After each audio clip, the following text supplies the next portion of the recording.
Hello, I'm ShieldWall100 and welcome to another one of my Batman Miniatures Game 3rd edition game reports.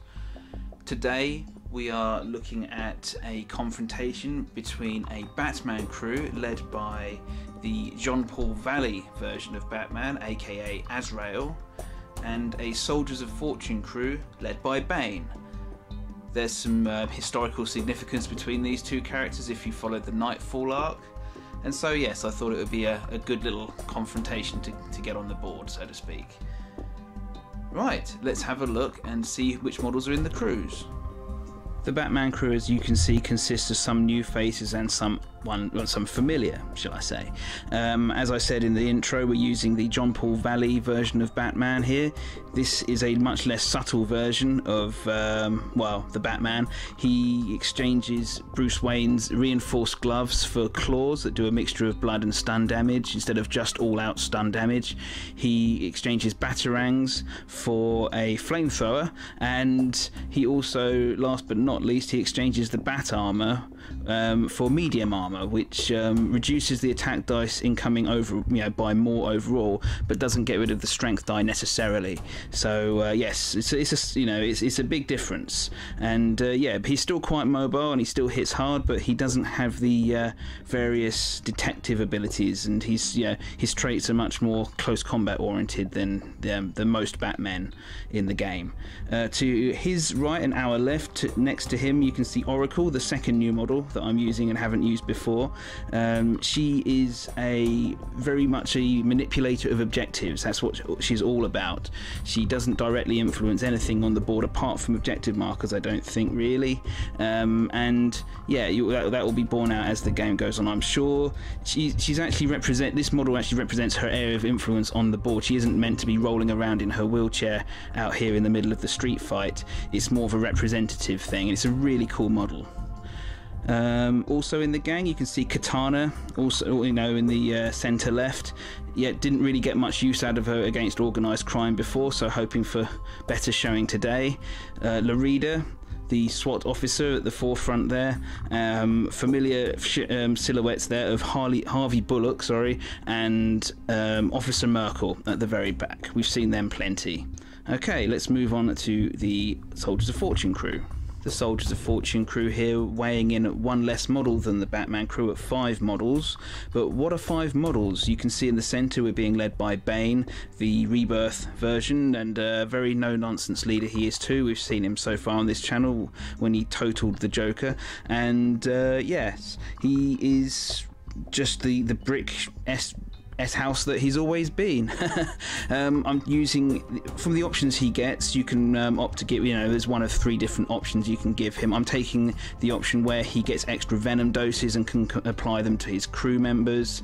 It's a good one, and he's got some close combat oriented henchmen there that should be able to benefit from that.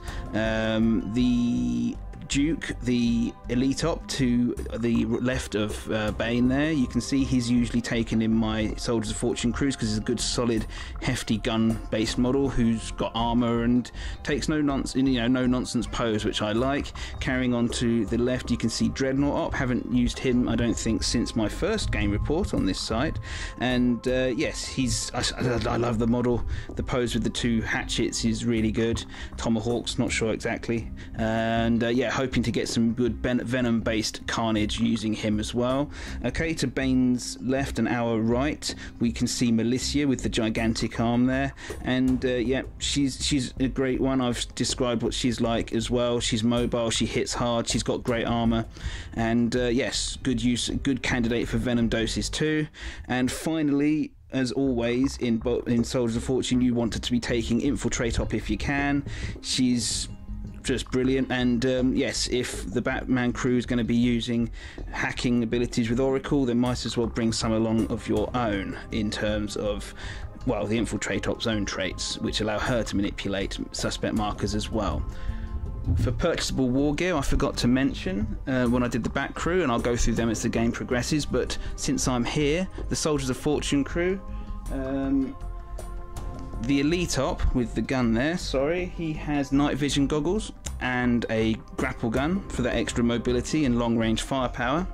give him a chance to lay down some good covering fire from any distance, regardless of light sources, etc.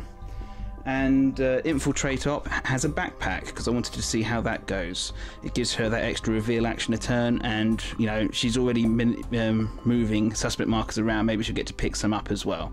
Right, let's move on. Right, deployment is finished, and time to show you which deployment card was drawn, because it's looking fairly hunched in at the moment. It was a standoff. Haven't had this one so far. As you can see, just from the look of it, it looks like both crews are right up against each other in the middle of the board there. But the text says during the first round, models cannot perform attacks or use traits that inflict damage. So I'm just trying to bring it into focus. Yep, there you go. So no aggressive actions in the first turn, just placing suspect markers, manoeuvring, things like that, and any objective cards will have to be based around ones that don't inflict damage. So yeah, let's show you who's where. Let's start with the Bane crew, because they're center screen at the moment. Bane there in the middle, and Dreadnought up in front of him with Militia there, so a bit of a trio of punchers, so to speak, close combat specialists in the middle of the board, ready to move out and dominate the center. Elite Op moves deployed up in the rooftops. He's got night vision, don't forget, so illumination isn't such a problem for him today. And finally, using the hidden rule, the Infiltrate Op is in the corner there. It's not particularly good deployment setup for models with the hidden ability, really, so she decided to have mutual support of her colleagues. The Batman crew, you can see Oracle there. Don't forget, she can't be targeted by any attacks directly herself at all during the course of the game. She actually gets damaged when friendly suspect markers are revealed, and so she's fairly free to deploy anywhere she wants. Azrael, or Batman, is deployed nice and again centrally, just a little further away. They got a turn to spread out anyway. You've got Katana over here, deployed by the little outhouse on the flank. Larida behind at the back of the deployment zone, Harvey Bullock likewise, and finally Officer Merkel over there. These three ready to give covering fire support or just general running interference as the game progresses on. Okay, let's see what happens. Let's start activating. Turn ones take the lead and raise the plan phases are both finished with, and I can advise you that the Batman crew, managed to play Die Hard from their hand. We've seen this plenty of times before. For 2 victory points, they chose Katana to be the model chosen by them, and this means if Katana is still alive at the end of this turn, which she will be because there's no offensive actions able to be taken, then that will be 2 victory points scored for them. So yes, a nice easy few victory points for Batman crew at the beginning of the game. And in terms of audacity, the initiative roll came up, and I'm using blues for the Batman crew and blacks for Bane's crew. Bane gets +1 on the initiative rolls while he's around because he's a mastermind. Unfortunately, as you can see there, wasn't sufficient to change the outcome. The Batman crew has initiative for this turn. In terms of audacity counter placement in the raise the plan phase, you can see Oracle got 1, Harvey Bullock got 1, Officer Merkel got 1, and Katana got 1 for the Batman crew. And on Bane's side, the Infiltrate Op, Bane himself, Militia, and up there, Elite Op. Okay, right, let's start activations. It's going to be an interesting turn without any actual combat going on. Katana kicked things off for the Batman crew with the first activation of the game, and she used her quite prodigious movement from all the way back here next to her audacity marker, which I left behind again. She moved over here and put down a suspect marker using her tactical action, and that completes her turn. Dreadnought up next for Bane's crew to start off their activations for the game, and yes, he just moved forward from his position. He moved next to Harvey Bullock. Can't actually attack him, as we all know, but he was inspired by Bane, so despite not having audacity, he was able to put down that suspect marker there. And Bane's crew from their hand played Global Offensive for 3 victory points straight off the bat. Oh no, sorry, it actually scores at the very end of the turn, so it'll be outstanding, but to score this they have to have more friendly models with the veteran trait in play than there are enemy suspect markers on the board, and so that will score at the end of the turn if those conditions are met. There are 5 models on Bane's crew with the veteran trait because they all have veterans, so that means that there needs to be more than 5 Bat crew suspect markers on the board, which is a bit of a tall order considering that's everything that every single model would have to do that and none would have to be picked up, but we'll see. They have a goal to reach.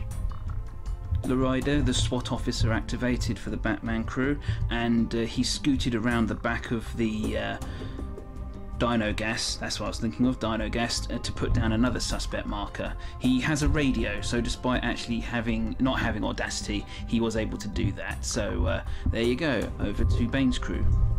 Infiltrate up, ever useful in a lot of different circumstances, certainly proved no different now. She activated and moved backwards into the little CDC containment area here, and she had audacity. She used her special action to hack Katana's recently placed suspect marker into base contact with her, and then used her tactical action to reveal it. She was inspired by Bane, and she was able to put down a suspect marker of her own to conclude her turn, and she didn't even use her hacking ability to the fullest, and she's already starting to influence because that was a suspect marker off the board, and we both know now that the Bat crew needs suspect markers down. Harvey Bullock, seen here with his eternal donut, activated next to the Batman crew, and he just scooted around the side of the police car. He then used his audacity that he had to remove the suspect marker that Dreadnought Op had just placed, and his evidence tampering ability means he got to replace it with one of his own crew's suspect markers, so there it is. Interestingly enough, he's not normally allowed to place suspect markers in his own deployment zone, which is the middle of the board now. I'm not 100% certain if this is allowed, but it doesn't specifically say it's like placing a suspect normally, so I usually go with the interpretation that allows a model to do something unless it specifically says it's not allowed to. So on this occasion I allowed it. I don't know if it's gonna make any difference, but we'll see as the game goes on. Bane decided to go next, and yes, he just moved forward and picked up that suspect marker that was recently put down by Harvey Bullock. So yes, a bit tit for tat on the suspect markers front, not an awful lot else to do, but Bane staying good and central to maintain his influence across the rest of the board. Oracle activated, and she just rolled forwards and used her hacking ability to move Infiltrate Top's own suspect marker over to her, and then picked it up using her audacity token based manipulate action. Yes, it's a bit, like I said, a bit tit for tat at the moment, and yes, bear in mind that Oracle, because 2 friendly suspect markers on her own side have been revealed so far this turn, she has taken 2 blood damage so far. If she's removed, she has 4 endurance. Her rule is because she's not actually representing a physical model on the, a physical person on the battlefield. She is representing where her sphere of influence is, because she is hacked into all of Gotham's electronics. As her suspect markers get picked up, it damages her network, and her endurance is 4. So once 4 suspect markers are revealed from her side, she's removed from the board, but she can then be replaced in subsequent turns at the cost of one of the team's audacity markers. So she's not actually taking damage as such, she's just being locked out of the system temporarily. But yes, so she's 2 out of 4 suspect markers away, but she's just taken one of the suspect markers back from Bane's side. So let's move on. The elite operative was next for Bane's crew, and he didn't really have an awful lot to use his audacity marker on, not being able to open fire yet, and being too close to his own deployment zone to be able to place suspect markers, and having no cards in the hand, which would really benefit from doing so anyway. He contented himself with just moving along the rooftops to the end, so he's got a better angle of fire upon the Batman crew next turn. Officer Merkel, benefiting from both an audacity marker and a radio this turn, had plenty of actions to do. What he did was to activate the grapple gun that he's always obligatorily given by me, to move up to the top of the brownstones from down here. Oh, that phone box is out. It was a bit skew. I'll get that in a moment. And he moved up here and put down a suspect marker it's out of his deployment zone because he's moved forwards out of it, so that's allowed. And yes, it's there. So yes, he's managed to zip up behind Elite Op. I don't know what that's going to have in store for the future turns. Militia took the final activation for Bane's crew this turn, and she just moved forwards a little bit, just a tiny bit, to the corner of the car here, and finished her movement, to be perfectly honest, because the Soldiers of Fortune decided to play free-for-all from their hand. It's 2 victory points, and it scores at the end of the turn. If it's the one where the Soldiers of Fortune have to have more models than the opponent within 4 inches of the centre of the gaming area.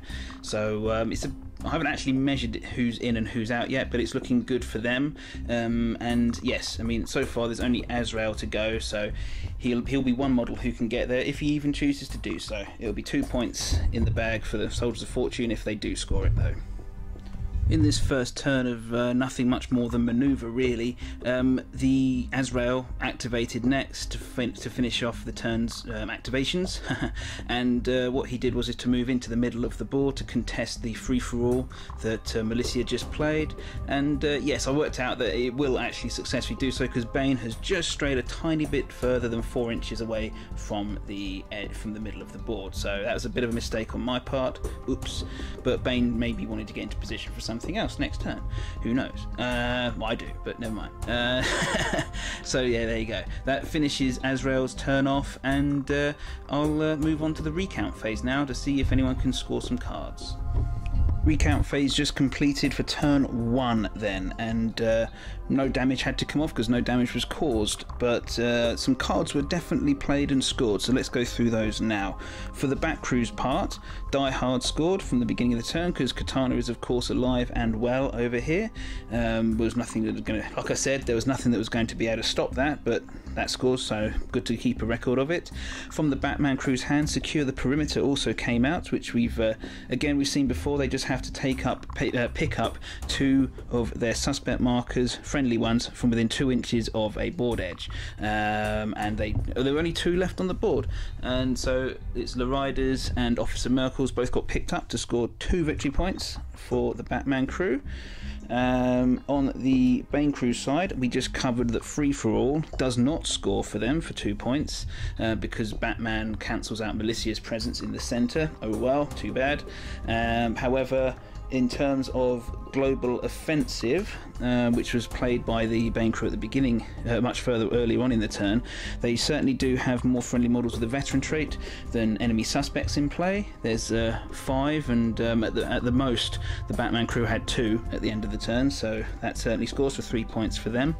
And from the Bane crew hand, Soldiers of Fortune crew hand rather, Ground War came out, played in the 4th phase, and the Soldiers of Fortune have to have at least 2 friendly models within 4 inches of the same scenery element, placed within or up to 8 inches away from the deployment zone. So this car has Bane and Militia within 4 inches of it. That definitely scores it for 3 victory points. So yes, 2 heavy scoring cards nonetheless from the Bane crew's hand.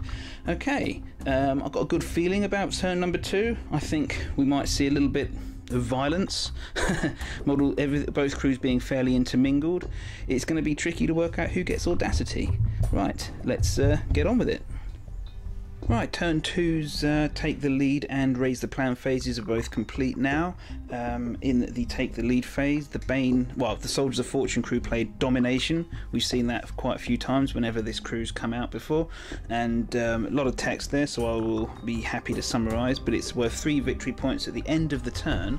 This Domination marker is placed in contact with Harvey Bullock, as chosen by Soldiers of Fortune there. By the end of this turn, whoever has the most models nearby this marker gets 3, if the Soldiers of Fortune have more models, they get 3 victory points. If they have an equal to, or the Batman crew has more models within 4 inches, no one scores at all, of course.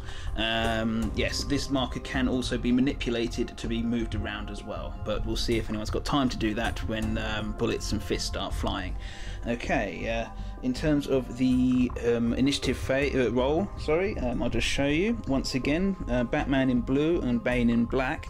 As you can see, Bane's +1 to the die roll made no difference once again, so again, Batman crew has the initiative. For audacity markers, we went with, for the Batman crew, Katana to have one, Batman, as you can see there, Harvey Bullock got one, and Lorida got one to maybe get him back into the game a little bit. He has an assault weapon, so he can move and shoot it with a minimum penalty. Decided not to give one to Oracle because there aren't any suspect markers left on the board to manipulate, so thought it, and maybe the cards in the Bat crew's hand are more to do with fisticuffs than suspect marker placement this turn. So there we are. For the Soldiers of Fortune, you can see that Infiltrate Op's got one, and then each of the 3 models in the middle of the board got one: Bane, Dreadnought Op, and Militia. The model that didn't get one was the Elite Op. He's in a pretty good position as he is, and he's not planning on moving, so maybe just a shoot action should be enough for him today. Okay then, let's get into activations, and it's the Batman crew to go first. Harvey Bullock, very, very aware that every time I've used him so far he tends to get killed in turn 1, has decided to take the first activation for the Batman crew now, facing down as he was not only Dreadnought Op but Bane himself, and possibly even Militia if she decides to run away from Batman. So yeah, his survival prospects weren't looking too good just over here next to that domination marker. He first of all, he actually used his tactical action to use his gun on Bane, which was a brave thing to do probably, and actually hit with all 3 shots, including the strength die, and so that's 3 blood and 3 stun for Bane. Interestingly, as he did so, he actually played non-lethal ammo on Bane, on that shot, sorry, but what it does is those 3 blood will be changed for 3 more stun damage for 6 stun altogether, and that'll score 2 points by through the conversion. So yes, that's 2 points. He then moved back to the back zone, so to speak, of technically his side's board edge, although it's not his deployment zone. Don't forget the deployment zones are in the middle there, but he's moved back out of it. He can't put down a suspect marker. He hasn't been given a radio today, but he's nonetheless possibly a bit safer. He did, however, forsake the domination marker, but chances are he wouldn't be scoring it anyway by the end of the turn if he was dead. So yeah, that's that then. Bane activated first for his crew this turn. He really it's a good move for him. Usually you want to leave your leaders till last sometimes because they can be most influential back then, but Bane had some business to attend to. He was in the middle of his crew, and what he did was he distributed 3 of his 6 Venom doses, 1 to him and 1 each to his 2 henchmen nearby, in order to give them the benefits of Venom for the turn. Militia benefits from Venom in Rage, so she gets some invulnerability from it straight away, and Dreadnought Op really will benefit from Venom this turn because as a resource played from the Soldiers of Fortune crew hand, they played Search and Destroy, and I'll just bring that round. It's the one we used in the Joker game, if you remember. It basically means that after he used his Venom dose, which he just has, he's had it applied to him, he gains a +4-inch movement counter to be used next time he moves, so that will help him get around the board, do some stuff later on. Bane wouldn't have been able to do that if he'd already left. He can only apply the Venom doses to models nearby, therefore Bane wanted to go first. But that wasn't the only thing that Bane wanted to do. He stomped forward towards Azrael. There's got some bad blood between these two, no doubt, and he laid about him some. With the benefit of Venom, he was truly vicious in combat. He didn't put any extra effort in because he's already taken quite a bit of stun damage this turn already, but the Venom gave him 2 free efforts. Azrael put 2 efforts against him, against Bane, to try and reduce the die pool a little bit, and yes, to cancel out the 2 free Venom based ones. And yes, overall all said was done. Azrael's armor really did come in critical. He took 6 stun damage overall, 2 hits got through, but Azrael managed to pass on 6s 2 out of the 4 die rolls he needed to make to block the incoming damage. So yeah, it was good rolls that has kept Azrael upright, because he's taken 6 stun damage and Azrael actually has 7 willpower, so he is just about conscious, but crucially not knocked out for the turn. Yes, very crucially. But nonetheless, a good hit from Bane. And finally, for the turn, Bane played Free For All from the hand as an objective, not as a resource, so they can still play an objective. It's 2 points, and it's the same one as before, in terms that by the end of the turn there need to be more Soldiers of Fortune models than Batman crew models within the centre of the board, and seeing as that's where Bane is, it's a dangerous place to be. You may have noticed a gap where Batman once was. Well, that's because he's activated now, and he attacked Bane. Unfortunately, Bane is in a Venom-induced rage at the moment, meaning that he's got a lot of invulnerability to get through before you can actually start damaging him. Azrael does have claws on, which means he does a mixture of blood and stun, as you can see here. He attacked, he didn't put any effort in because he couldn't anymore. He was that close to being unconscious. Bane likewise didn't put any effort in because he was currently very derisive of Azrael's attempts. And yes, 1 hit did get through after all was said and done. Turns out that Azrael is actually hitting Bane on 2s across the board, both on the strength and attack dice, due to Azrael's own mental disorder and the strength his armour grants him. But nonetheless, it wasn't to be. Bane's block rolls came up fairly good as well, and so only 1 hit got through for 1 blood and 1 stun. Bane's taken a fair bit, but he has a fair bit in the tank still to go. Having done this, Azrael shrewdly realised that staying here was not going to be a good way to make the use of his points cost, because chances are Militia would have just taken out another hit and then knocked him out, and who knows if he'd have been able to come back from that, because he'd have been getting punched on the ground, which is never good. Anyway, so he activated his back claw. He had audacity, don't forget, so he still had his special action to go, and his movement action combined to put him up into base contact with the Elite Op up here. The Elite Op won't be able to shoot him from such short range, and so that is actually quite a useful move, because it means that the Elite Op, if he wants to get anything out of his turn, will have to move away when he doesn't have audacity, so he won't be shooting this turn. But yes, so it's a good spoiling move there from Batman. And yes, so that concludes Azrael's turn. No cards played from the hand for objectives at this point.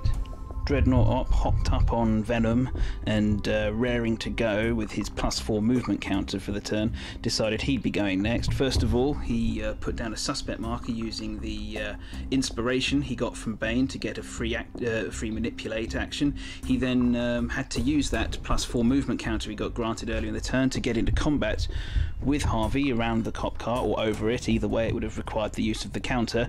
And he then laid out with his hatchets against the detective, and after all was said and done, he did 4 blood and 4 stun.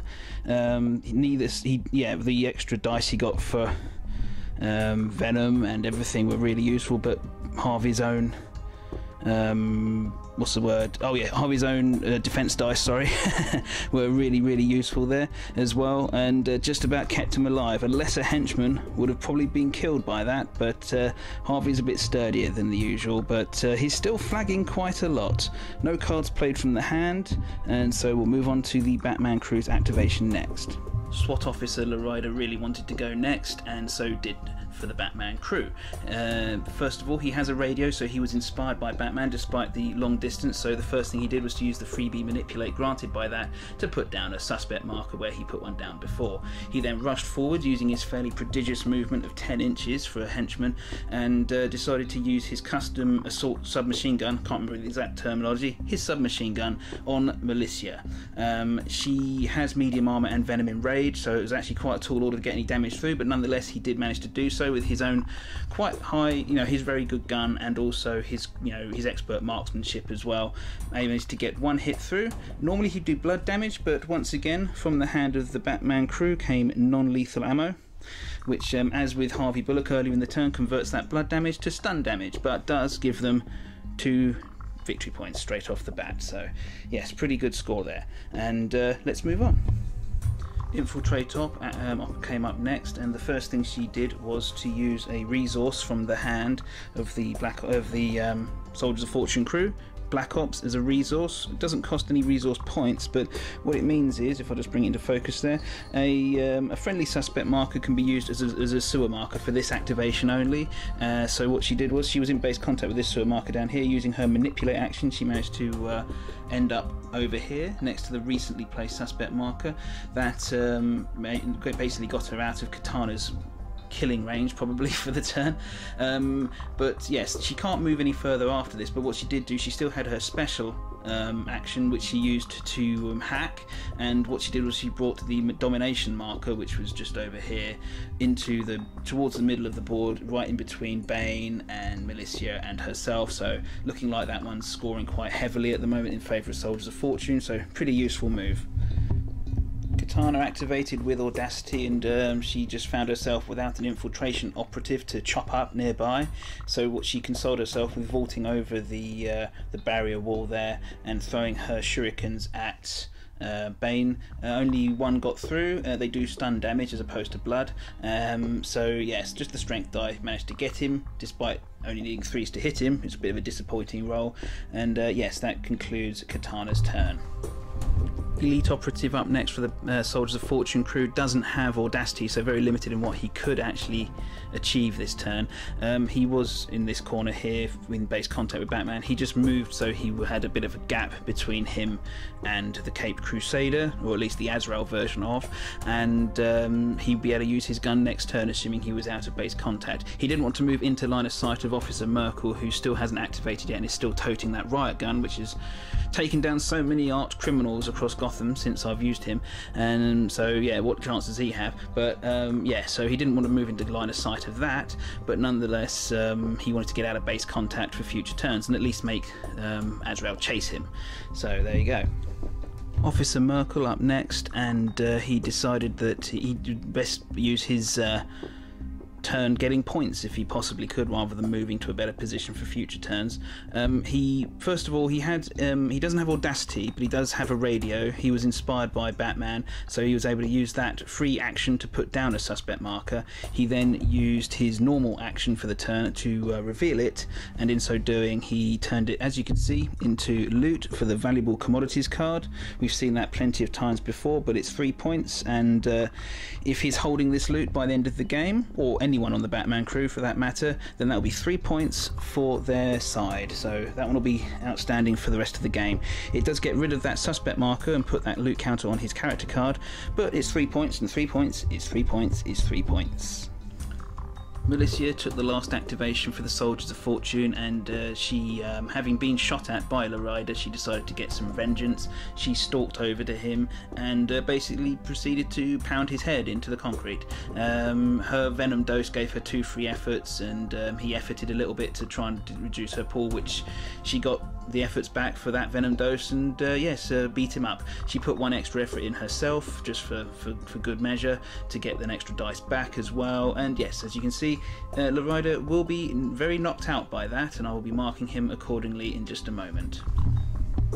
Just Barbara Gordon, aka the Oracle, to go now to finish off turn 2's activations, and she did not have Audacity, unfortunately for her, so all she could do is move forwards and set herself up for future influence of the middle. Unfortunately, she didn't. If she had Audacity, which I didn't give to her off my own back, she would have been able to move that domination marker, possibly even move it out of scoring range, but it's not to be. Recount phase for turn 2 just completed. In terms of cards scored, as you can see there, the domination marker is clearly scored there for the Soldiers of Fortune crew for 3 victory points, and Free for All also scores for them for 2 points, because they have more models within 4 inches of the centre of the board than the Batman crew does. So yes, 5 easy victory points for them, and yes, that's a hefty punch to the face for the Batman crew. Lorida, unfortunately, just to add insult to injury, did not manage to recover from being knocked out. He's only got willpower 5, so it was always going to be against him. Otherwise, a bit of stun damage came off of each model, and yes, it's probably going to get bloodier than this before the game ends. On to turn 3. Turn 3 starts, and the take the lead and raise the plan phases are both done. We have now played from the Soldiers of Fortune crew hand, domination once again, as you can see, for 3 points, much the same as last turn.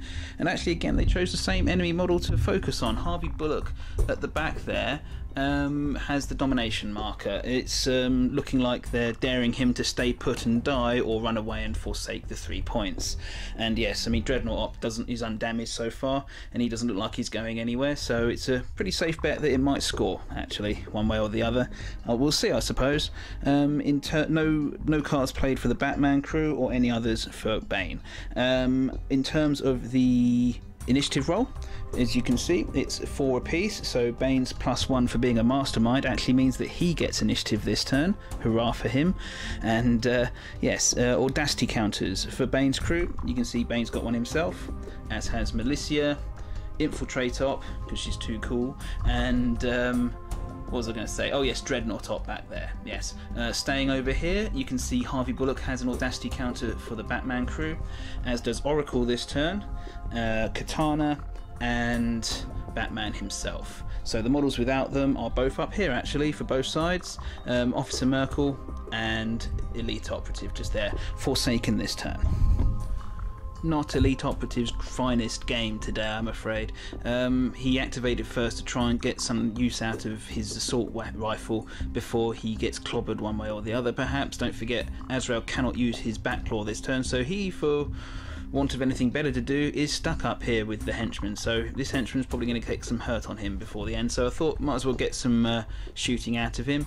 And he activated. He did lose 2 of his attack dice from his assault rifle against Azrael's medium armor, including the strength die, which is always a pain. But even so, all the dice rolls that he did get came up fails, so no damage was done, and a bit of a whiff really. Probably I guess he's in assault because he hasn't been given audacity. Now, Katana's a model that's always looked really good to me on paper, and yet just hasn't actually had much chance to shine. So we thought we'd give her a go today, again against Bane's crew. And yes, she is adaptable, which I covered in a previous video. I haven't so far today because it hasn't actually made a difference as yet. At the beginning of the turn, she can choose whether to add 1 to either strength or defense, or she can she can have one of those 2 things, or alternatively she can have +2 inches movement. Well, today she decided, well, this turn she decided to go for +1 attack, and she's activated and laid about Bane. Okay, she has the precise blow rule, which she activated with her special action, which gives her +1 to hit and allows her to reroll the strength die, as if her katana wasn't sharp anyway. And right, so in terms of she had 5 attacks plus the strength die against Bane. He efforted once to reduce that down.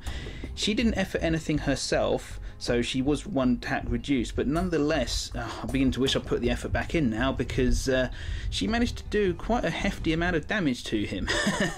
Hitting on 2s, as it was, and the strength die inevitably coming up as a hit as well. Yes, that basically caused 8 points of damage through on him. He did manage to block one, crucially, which prevented that last point of damage going through, because 1 more hit would actually have killed him in 1 round of, well, one blood's worth round of combat.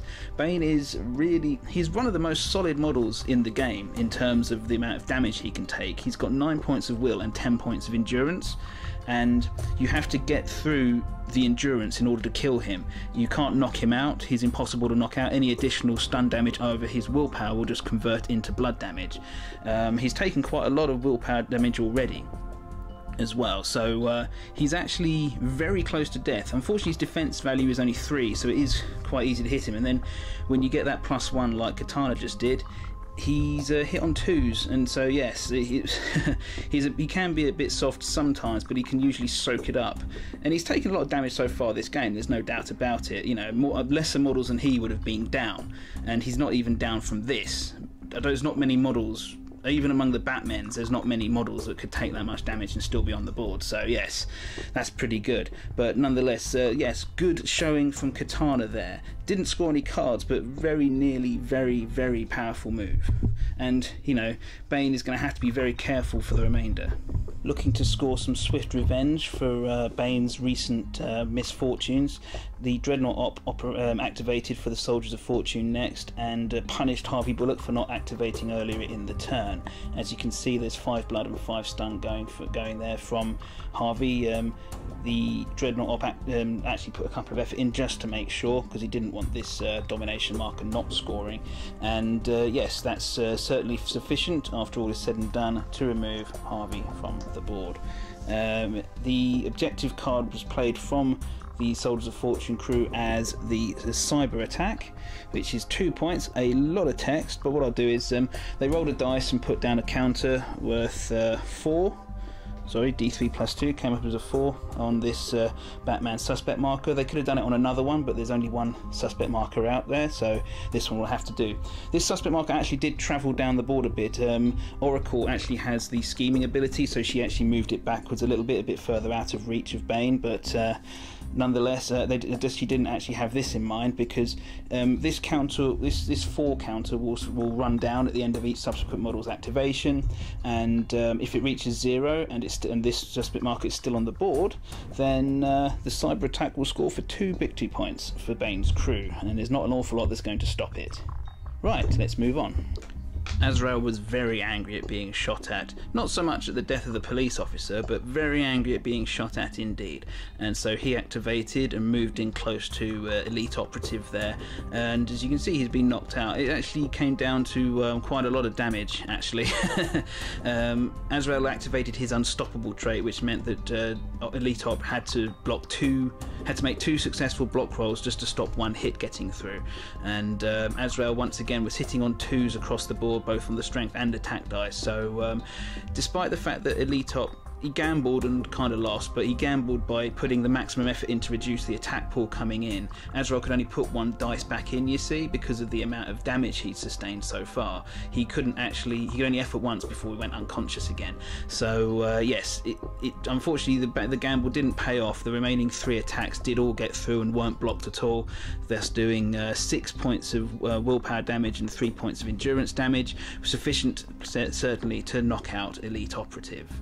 And yes, so that concludes Azrael's go, and it's time to move on. Bane was significantly smarting there from that attack before, but he activated and decided he'd like to try and fold Katana into a neat little parcel, and he managed to do so just there. Katana did effort to the maximum to reduce his attack dice pool. He couldn't effort at all back, but he did take Venom, because he has plenty of that left, so that not only does that give him 2 efforts for free back, it also activated his Venom in Rage, which gives him a further bonus 2 damage markers that people need to get through this turn in order to actually finish him off. He's actually on his last point. I've worked it out, he's actually on his last point of damage now of any sort, which would actually take him out up until taking that Venom dose, so well worth it, well worth it.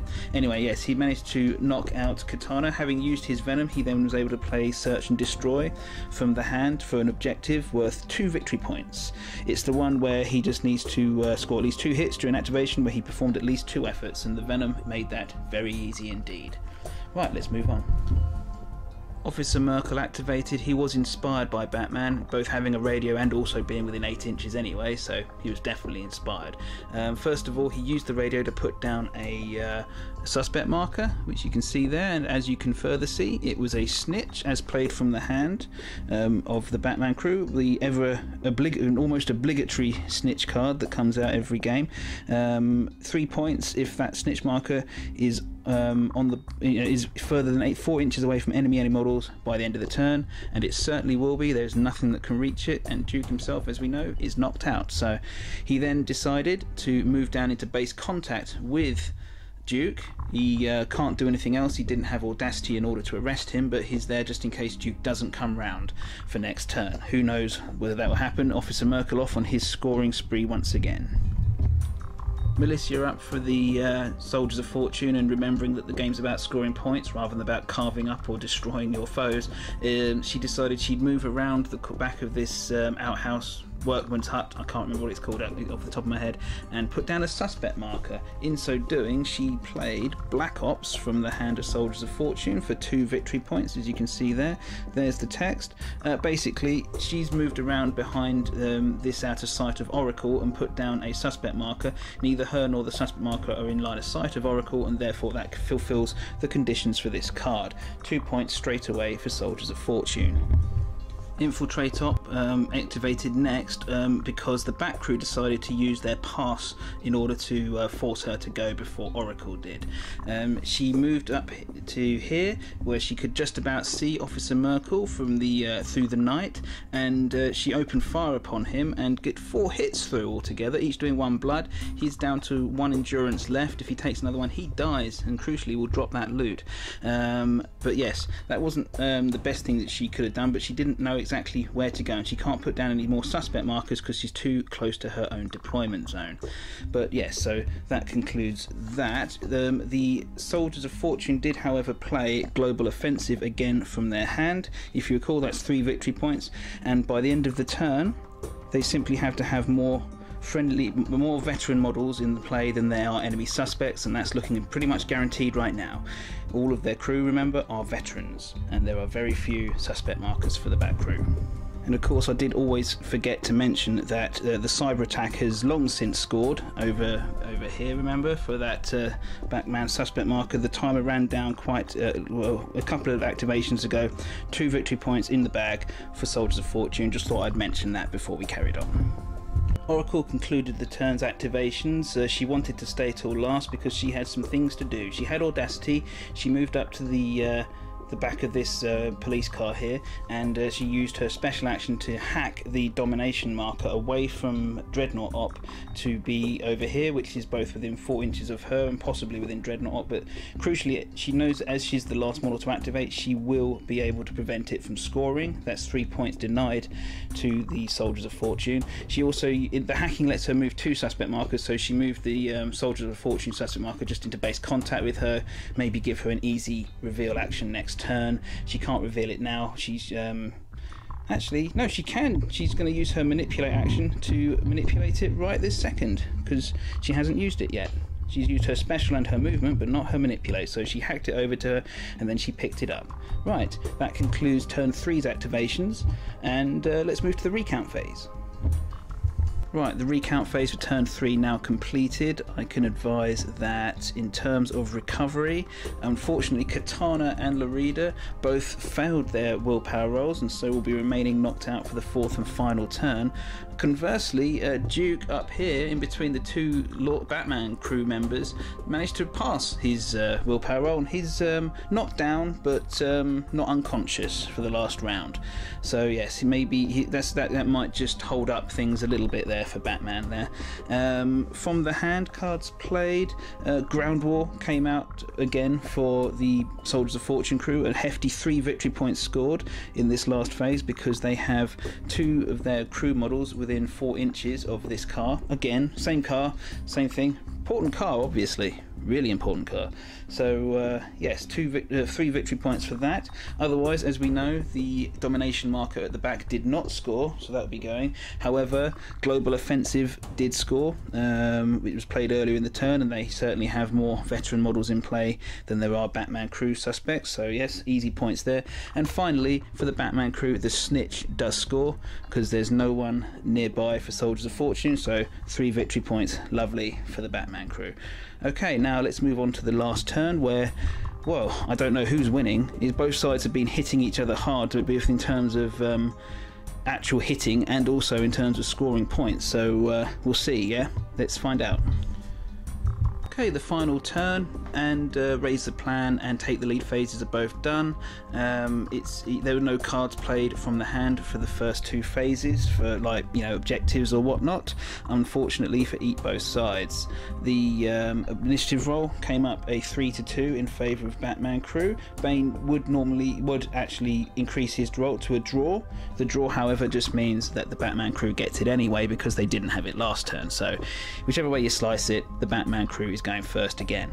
In terms of audacity markers, you can see that Bane's got one, Infiltrate Op has one, Dreadnought and Militia. They didn't think that Elite Operative up here was going to be having much chance to do anything anyway. Batman has an Audacity marker, as does Merkel, as does Oracle. There are no other conscious or alive crew member models on the Batman crew side. So yes, they're the only three who get it. Okay, let's see who can get those last few cards scored in the last turn. Officer Merkel first and foremost amongst the Batman crew to go, because he really didn't want to get shot again and killed whilst he was holding the valuable loot. He used his tactical action to clonk Elite Operative back into unconsciousness. Once you're knocked down, even if you're not knocked out, you still suffer so many penalties to being attacked that it was pretty much a foregone conclusion even through the armour. So yes, that knocked out the Elite Operative again. We all know what's coming next. Officer Merkel still had his special action, which he uses to arrest Elite Operative and take him off the board. And yes, for the first time in this game, just about squeezed it in before the end. Get Them Off the Streets came out for 3 victory points for the law crew, Batman crew, whichever way you want to go. And yes, finally, with his last action of the turn, Officer Merkel is going to just move to the back over here, out of harm's way, so he can't be killed, and that loot counter is nice and safe. Okay, let's move on to the Bane crew. Bane activated next for the Soldiers of Fortune crew and took out his frustration on Katana there. Yes, it's funny, when the model's knocked out and you've got 6 attack dice plus the strength die, and he used his Venom dose into the bargain for some bonus efforts, you can't really fail, and so every damage point converted into blood damage. And yes, I believe that still counts as being able to score Search and Destroy, because he sought her out and he certainly destroyed her. It's no way to treat a lady, really, is it? And 2 victory points for him. I guess after what she did to him with that sword, though, he's arguably allowed to be a little bit angry. Batman up next, and he used his grapple gun to move all the way back down to the street from where he started the game, and then engaged his flamethrower to set fire to Bane and infiltrate up. I just put the template there as an indicator as to how far it could stretch. You can see it would easily be able to cover both of them if needed. He could have killed Bane, could have finished him off probably quite simply as well. However, he decided against that to actually score some points, and 2 points for I'm Feeling Weird, because all he has to do is inflict an effect on an enemy model. Fire is an effect and it automatically applies, so when he hit Bane and infiltrate, or either of them, he got both incidentally, and yes, they're both on fire, which won't actually make much difference this game for the purposes of the game, so I'm not going to mark it. There's not much more to do, to be perfectly honest, but yes, it does score those 2 victory points for Batman, and all the points count. It's very close, I think.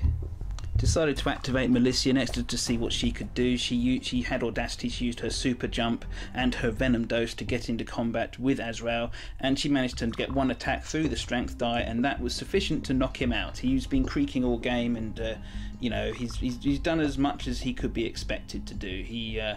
You know, he took a pounding from Bane, and it was he was having to make the best use of what he had left for the remainder of the game, and yes, he did. Yes, that's 2. That doesn't actually score any points. It's just to see, yeah, Militia was determined to do something useful, and yes, she's just taking a bit of revenge for her master. Okay, there's no more cards in the Soldiers of Fortune crew hand that I could see that I could score, so it's just down to the Batman crew to see if they can do anything with Oracle. So let's have a quick look. And yes, sure enough, Oracle had one more trick in her upper sleeve before the very end of the game, which is happening in just a moment. She moved over to here, and she used her hacking ability to move the Soldiers of Fortune suspect marker, which had moved to which was on over here. Incidentally, during the Raise the Plan phase, I forgot to mention, she did actually manage to move it over from this side of the outhouse to this side using her scheming rule, and she was able to remove it, and in so doing she played Comb Through Everything, which she just needed to reveal enemy suspect marker for 2 victory points, so 2 late points scored. That does conclude the game. I will go through the final score now. And a very final recount phase, sorry, just before the final score and final thoughts, because in the final turn I just wanted to clear up that the Batman crew actually played Secure the Perimeter in the fourth phase for 2 victory points, where they had to remove 2 friendly suspect markers from within 2 inches of each of any board edge. There's one over here and there's that one over there. They've both served their time on the board and they'll both be picked up to score those 2 victory points. Just also to clarify that at the end of the game, the valuable commodities card does score, because Officer Merkel is hidden up here and certainly alive and certainly still holding those valuable commodities. So another 3 victory points. Blimey, this is getting too difficult to call, because Soldiers of Fortune has a very early high scores, and now it seems that the Batman crew has been steadily ticking away and scoring those points. So let's see, let's do the count and find out who's won. Okay, we'll start with the Batman crew, because those are the cards I'm holding in my hand are the first that I picked up. So let's see how many they scored. We have 2, 4, 6, 8, 10, 13, 16, 17, 18, 20 and 23 with the valuable commodities. That's a respectable score. Certainly can win with that. Okay, the Bane crew. It's a thick deck. Let's see what happens. 3, 6, 9, 11, 13, 14, 15, 17, 20, 23, 25. So 25 plays 23. A victory for Bane over Azrael, who did a number on him in the comics, I remember, in the Knightfall arc. Yeah, wow, that was a tough fought victory, that one. Interesting deployment as well. No one being able to hit each other for the first turn really means that you have to maneuver. Kind of funny that everyone ended up on a net 0 number of suspect markers at the end of it as well, after all was said and done. Yeah, there was a lot going on in that game. Everything, including, you know, even just Duke up here, the elite operative, him being up there caused the Batman crew to have to divert resources up there just to stop him from shooting with that gun. Bane nearly got taken out, but he soaked up all the damage like a trooper. Katana had a much better game than last time, and I mean, at the end of the day, yes, it doesn't look like she did an awful lot. She didn't actually kill anyone, but she did a huge amount of damage to Bane, and she could easily, if that amount of destructive power is unleashed upon lesser models, henchmen, she could go through a whole bunch of them in short order, you know. So I still, I think there's a lot of good work in her. Both sides manipulating objectives quite well with their various hackers on the board, and quite an interesting game. But I really hope you enjoyed that. I did, certainly. I'll be doing a lot more. Please feed back to me, give me a comment, or in down below, as they say. But if there's any ideas or anything you can think of that would improve these, I'm all ears. But yeah, I mean, to be honest, I wouldn't be doing solo games if it wasn't for this channel. I never used to enjoy solo gaming at all, really. I much prefer to have real opponents, but it's not really been an issue, not really been an option for the last year, has it? Yeah, so that's a bit of a shame, but I'm really enjoying this. Filming them really does make it, less of a solo thing, if you believe that. So this is actually giving me a good chance to make use of these models that I've been painting for years now. So thank you guys for watching, and everyone who has commented, thank you so much. It does mean a lot to me. And let's hope there's many more. Okay, all right then. Once again, I'm Shield Wall 100, and I'll see you next time. Take care and bye bye.